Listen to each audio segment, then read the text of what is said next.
رمضان أول رحمة وأوسطه مغفرة وآخره عتق من النار. وقال أيضا من لم يدع قول الزور والعمل به فليس لله حاجة أن يدع طعامه وشرابه أو كما قال عليه الصلاة والسلام. கண்ணியத்திற்குரிய அல்லாஹ்வின் நல்லடியார்களே, ரமதானுடைய முதல் 10 ரஹ்மத்துடைய 10, அந்த 10 முடிந்துவிட்டதே. அடுத்த 10ஆன மஃபிரத்திற்கான 10ற்குள் நாம் நுழைந்து விட்டோம். நாம் முதல் 10 செய்த எல்லா அமல்களையும் வல்ல ரஹ்மான் ஏற்றுக்கொள்வானாக. மேலும் இந்த இரண்டாம் 10ஐ பயன்படுத்தி அதன் மூலம் நாம் செய்த நம் வாழ்வில் செய்த அனைத்து பாவங்களையும் மன்னிப்பை பெறக்கூடிய பாக்கியத்தை வல்ல ரஹ்மான் தந்தருள் புரிவானாக. நாம் அனைவரும் கேள்விப்பட்ட ஒரு சம்பவம் தான். ரசூல் ஸல்லல்லாஹு அலைஹி வஸல்லம் அவர்கள் ஒரு முறை மெம்பரின் மீது ஏறும் பொழுது 3 முறை ஆமீன் சொல்வார்கள். அதை பற்றி சஹாபாக்கள் கேள்வி கேட்ட பொழுது அதில் ஒரு ஆமீன் ரசூல் ஸல்லல்லாஹு அலைஹி வஸல்லம் அவர்கள் எதற்கு சொன்னார்கள் என்றால், யார் ரமதானை அடைந்தும் ரமதானில் முழுவதாக பாவ மன்னிப்பு பெறாமல் இருக்கிறானோ அவன் மீது சாபம் உண்டாகட்டுமாக என ஜிப்ரீல் அலைஹிஸ்ஸலாம் கேட்ட துஆவிற்கு ரசூல் ஸல்லல்லாஹு அலைஹி வஸல்லம் அவர்கள் ஆமீன் சொல்லியிருக்கிறார்கள் என்றால், நாம் இந்த ரமதானை எவ்வளவு கவனமாக பயன்படுத்திக் கொள்ள வேண்டும் என்பதை நாம் சிந்திக்க வேண்டும். மேலும் ரசூல் ஸல்லல்லாஹு அலைஹி வஸல்லம் அவர்கள் சொன்னார்கள், மன் லம் யதா கௌல ஸூர் வல் அமல் பிஹி ஃபலைஸ லில்லாஹி ஹாஜத ஐதா தஆமஹு வ ஷராபஹு. யார் தேவையில்லாத பேச்சையும் தேவையில்லாத அமலையும் விடவில்லையோ அல்லாஹ்விற்கு அவனுடைய ஒரு மனிதன் இருக்கானா, அவன் உணவை விட்டுட்டு தண்ணியை விட்டுட்டு இருக்கணும், அல்லாஹ்வுக்கு தேவையில்லை. அவன் தேவையில்லாத அமலை விடாத வரைக்கும் நாம் அனைவரும் நம்ம இந்த சமூகத்தில் நம்ம இன்னைக்கு பார்க்கிறோம். இஸ்லாம் ஒரு தாய்க்கு கொடுத்த கண்ணியத்தை பத்தி நமக்கு தெரியும். ரசூல் ஸல்லல்லாஹு அலைஹி வஸல்லம் அவர்கள் சொன்னார்கள், அல் ஜன்னத்து தஹ்த அக்தாமில் உம்மஹாத். ஒரு தந்தைக்கு கொடுத்த கண்ணியம் பற்றி தெரியும்.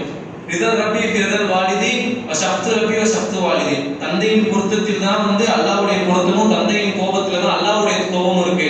அதுவும் இல்லாம இஸ்லாம் ஒரு உடல் ஆஃபியத்துக்கு ஆரோக்கியத்துக்கு கொடுத்த கண்ணியம் பற்றி நமக்கு தெரியும். ரசூல் ஸல்லல்லாஹு அலைஹி வஸல்லம் அவர்கள் சொன்னார்கள், அல் முஃமினு கவிய்யு அஹப்பு இலல்லாஹி மினல் முஃமினி தைஃப். அல்லாஹ்வுக்கு ரொம்ப பிடிச்சமான ஒரு முஃமின் யார் என்று கேட்டீங்கன்னா, ஒரு வலிமையான முஃமின் தான்.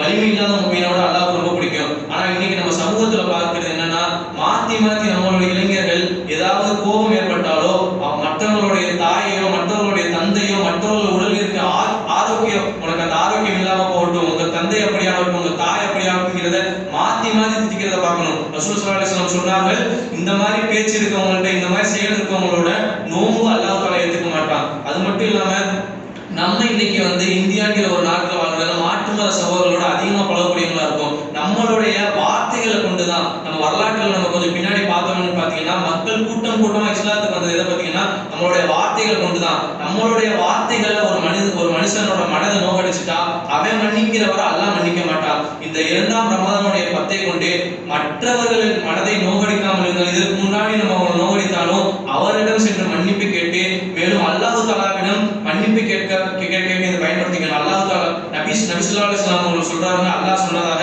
என்னுடைய அடியான் என்னிடம் ஒரு ஜானளவு வந்தா நான் அவனிடம் ஒரு முழமரம் வருவேன். அவன் ஒரு முழமரம் என்னிடம் வந்தானா நான் 2 கையில வருவேன். அவன் என்னிடம் நடந்து வந்தானா நான் அவனிடம் ஓடி வருவேன். அல்லாஹ் தஆலாவே, நம்மை படைத்த ரப்பே நம்மளிடம் ஓடி வர தயாராக இருக்கும் பொழுது இந்த 2ஆம் 10ஐ பயன்படுத்தி முழுவதுமாக பாவம் மன்னிப்பு பெறக்கூடிய பாக்கியத்தை அல்லாஹ் நமக்கு தந்தருள்வாக.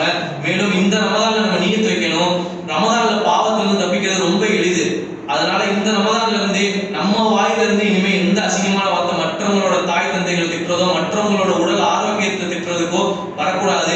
அந்த பழக்கம் நம்மளை சார்ந்தவங்க யார்கிட்டயா இருந்தா அவங்களுக்கு இதை பத்தி சொல்லி, நீ கஷ்டப்பட்டு நோன்பு வைக்கிறது, நீ கஷ்டப்பட்டு செய்யற அமல்கள் எதுவுமே ஏற்றுக்கொள்ளப்படாது. இந்த மாதிரி வாயிலிருந்து வார்த்தைகள் வந்துச்சுன்னா நம்ம மூலியமா மற்றவங்களை திருத்தக்கூடிய வாக்கியத்தை வல்ல ரஹ்மான் தந்தருள் புரிவானாக. வாஹிரு தவானா அல்ஹம்துலில்லாஹி ரப்பில் ஆலமீன். அஸ்ஸலாமு அலைக்கும்.